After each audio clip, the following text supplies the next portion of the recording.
this is my intention right now. Especially, nakita na ko na dagagbago karon. And I just want to remind, and especially remind our mga heads na to, na dapat dili na to makalimtan ang atuang mission. And this is what I want to present to you right now. The family on mission. What is our mission as an institution in this place? So this will be my presentation. It would be ang yaning outline ako. Una is mission, ang iyang history niya. Ikaduhang part would be the mission is formulation, ano na formulate siya. Ikatulo is application, mission na to is application. And the fourth is reaffirmation at the present. So first is our mission, is history. Now, how did it start? It started in 1957 as a Sacred Heart Clinic na gipundar sa akong papa. I was not yet born kay 1959 makon natawo. So that's about 68 years ago. No? So morning clinic na akong katuna. So mo na ako nanay na ako'y ginagunitan niya akong tatay na yung ginagunitan na akong isuon na babae. And this is beside the hospital na gitindog sa kong papa. O actually, clinic lang to when it started. Morning gasoline station na mo katuna na tapad na. And this gasoline station mo ng building na ginatindugan sa o ginaarkilahan sa 7-Eleven. And morning atubangan sa hospital tuna or actually clinic katuna. No? So, kung imong tanaw, you would never imagine asa kang clinic diya. For naana diya sa likod na ng payag-payag na sa tubangan na ng jeep. And morning kilid sa balay na mo, kilid sa hospital, and mo sa kanan na mo where we sleep upstairs sa second floor. Now, in 1985, that's about mga 30 or 30 years, 28 years later, atong pagkatindog sa clinic, we graduated. Actually, kami ni Sene, kay classmate namin, we graduated from sa medicina na course. And at the same time, we got married on that year. So, we passed the board exam, 1984 December, gawas na resulta na mo January, and then ikasal mi 1985 October. So we'll be celebrating 40 years. 40 years na din karon tuiga by God's grace. And this is what is inside the hospital na among barugan, among nakitan na when we graduated. We have only one wing. Walay private room, walay semi-private room, just ward na mga katre. And another view of it, saan naka-linya na itsura sa hospital. And when we started, 1985, mo niya mong census na mo. From Monday to Saturday, we only have 10 to 15 patients. And among IPD, among inpatient census was even below 20 beds man to. At times, na alam ni tulo ka buong pasyente o 4 pasyente. As a matter of fact, tumutingani ni kamubo ang among census. Sene has to work, Dr. Sene has to work in Tagum as moonlighter or kanang nag-duty siya as doctor sa Tagum, kina Dr. Erum. But during Sundays, we have 30 to 40 patients kaya tumod market day man na siya. But it was also during this time, about a year earlier, when I came to know the Lord in a special way, in a personal way, where I would say I was born again together with Dr. Sene. And it's not just knowing about God, but it's really knowing Him, to have a personal relationship with Him. And because of that, I started to, of course, read my Bible. Kaya tungod na makirelasyon sa Ginoo, you really wanted to read the Word of God and then be saturated by the Word of God. And one of those times, when I was reading my Bible, I came across kini sa Matthew 6 na nakabutang 6 verses, the kingdom of God and His righteousness, and all these things will be added unto you. Ngano na yung significant na niya? Because during Sundays, kaya abri mami during Sundays, I have to ikyas ko kadali sa mong pasyente nga rin. And then I would go to the church. Ginabaktas lang ako, duldulan diya. And then I would tell katong receptionist ako, sinang lalay, to tell me, pag naanay dagang pasyente, tawagon ko. And most of the time, maputol ang among pag-attend ng service na to. Is either maputol during worship singing or maputol during sermon na mismo. So this really struck me so much na inako, Lord, I really want to seek first your kingdom and its righteousness.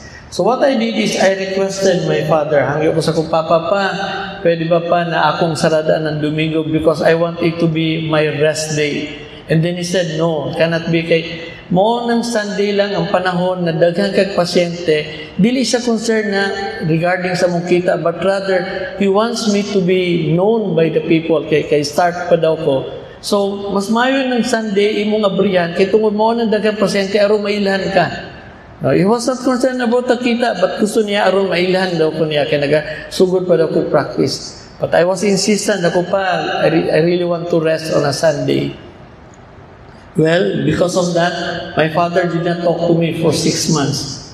No, of course, may storya may, but never about the hospital.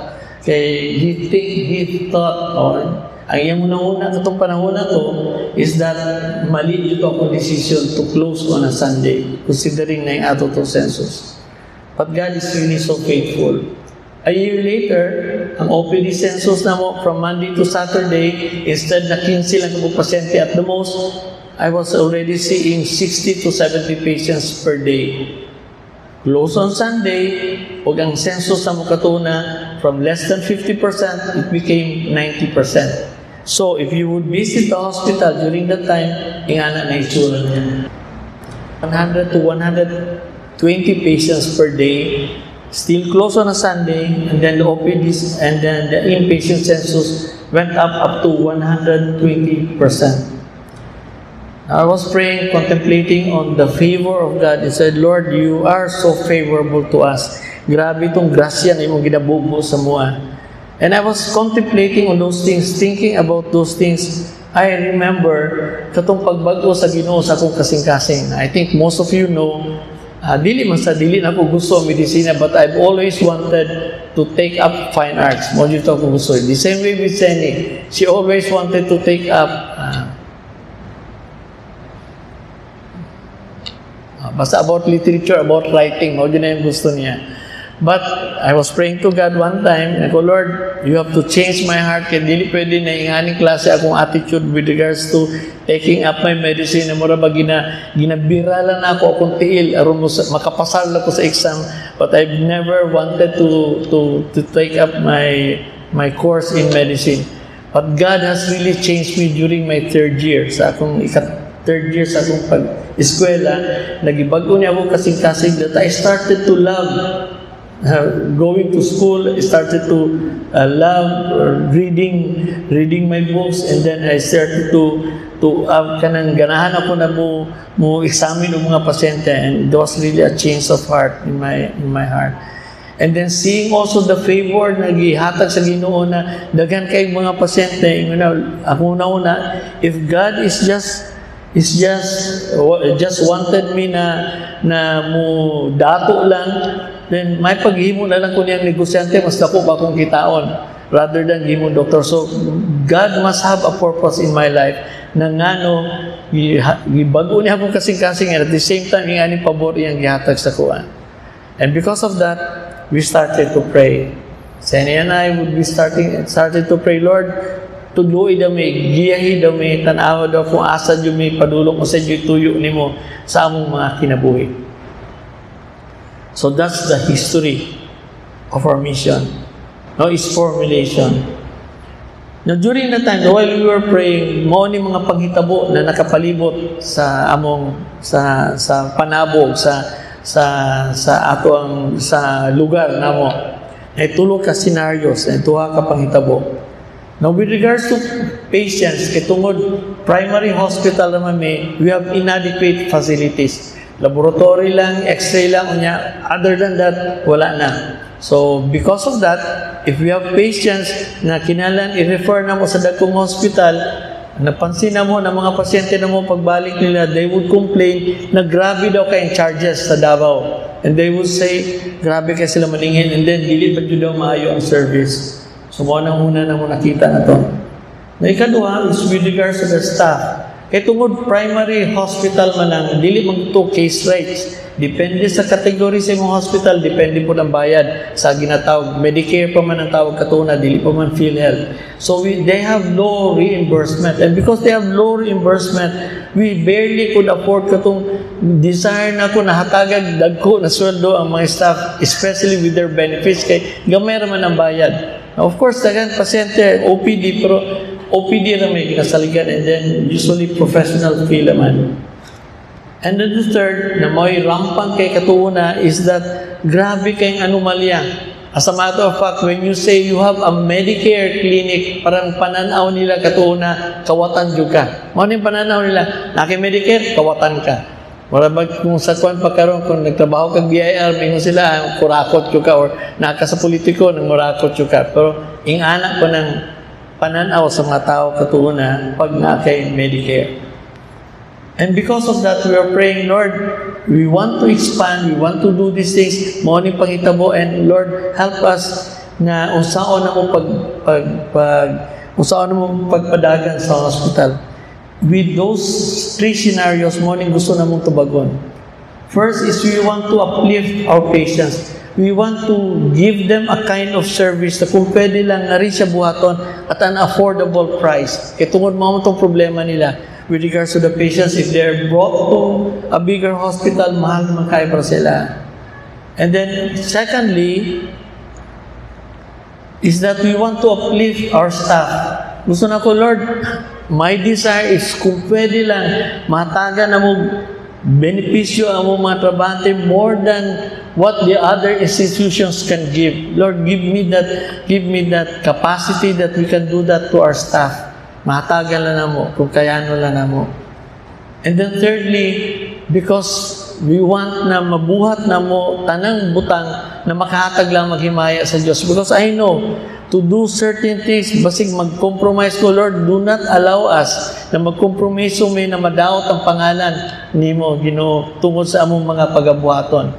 May Lord, help us that we'll be able to achieve these things, but everything would be able to give glory to your name. So, mo na mong intention. Pero ang pinaka-bottom jud-ana would be the third purpose, which is the ultimate purpose na ginabuhat. And mo lagi ni, it is based on these two verses na nakasulat sa Bible, wherein it says in 1 Corinthians 10 verse 31, so whether you eat or drink or whatever you do all to the glory of God. Which means even to the smallest thing, kanang pinakasimpleng butang na imong buhaton, gusto na ko consciously na I'm going to do it for the glory of God. Because gibutang gani nga rin, whether you eat or drink, that means simple na gani siya, halos automatic na gani siya ng butang, di ba? If you're going to ask yourself, pag mukaon, baka mo inom ba, baka una-una pa ba nimo kung sa imong forma, kung sa nimo pag-inom o pagkaon? Even as menial as that, even as simple as that, gusto na ko makahatag himaya sa Diyos. And at the same time, nakaputang sa Colossians 3 verse 15, in whatever you do in word, not only in deed, dili sa binuhatan, but even in word, do everything in the name of the Lord Jesus, giving thanks to God, the Father, through Him. That's why when we shorten our mission statement, it starts with serving God and serving people. Because the first two are really connected to that ultimate purpose, which is to really serve our God.